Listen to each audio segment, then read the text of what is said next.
5 bulan saya tak ada jual Innova sebab semua kasar. Ini yang halus punya, kali ini saya kasih yang halus punya. Saya nak jual 34,900 saja. Kalau 7 tahun 700 lebih. You tengok ni kita latang macam ini Innova banyak. Okey, tengok luar dulu. Latang macam ini saya tak ada buat apa-apa Depan tayar masih ada 70%. Okey. Satu round.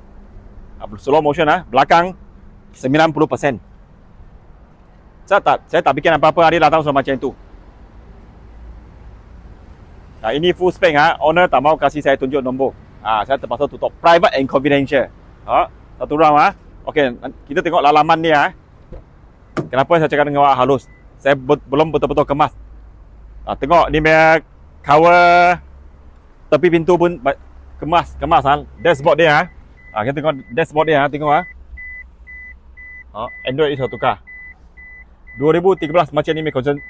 Saya ingat 50 biji, kan kira 1 biji pun tak jumpa deh. Tengok ini betul-betul kemas ini tengok cushion dia original ini G spec kasih dong tengok betul-betul. Cushion, pintu, dashboard, steering. Ini pun original Saya tak ada sampu original, nampak tak? Ini mileage baru 1.4 lebih Match dengan condition macam ni match dengan condition ini semua banyak kemas. Ini tengok. Okey. Ini banyak cewek ni orang. Ini tengok dalam semua ini. Dia sudah cover habis Ini nampak tak? Semua habis cover. Ni dia pergi order dekat online Ini tengok dalam seat dia. Ini saya belum betul-betul cuci deh.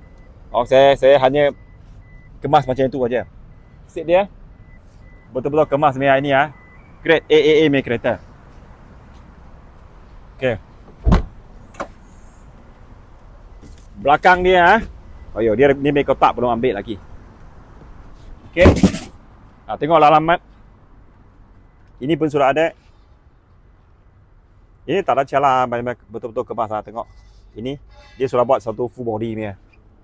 So siapa nak ambil Innova yang bukan untuk niaga, bukan bisa masuk kontrak atau untuk buat transportation punya, bawa pelancong punya, ini private punya kereta satu owner Ini pun sangat, dia rumah banyak MPV. So ini MPV dia kurang pakai.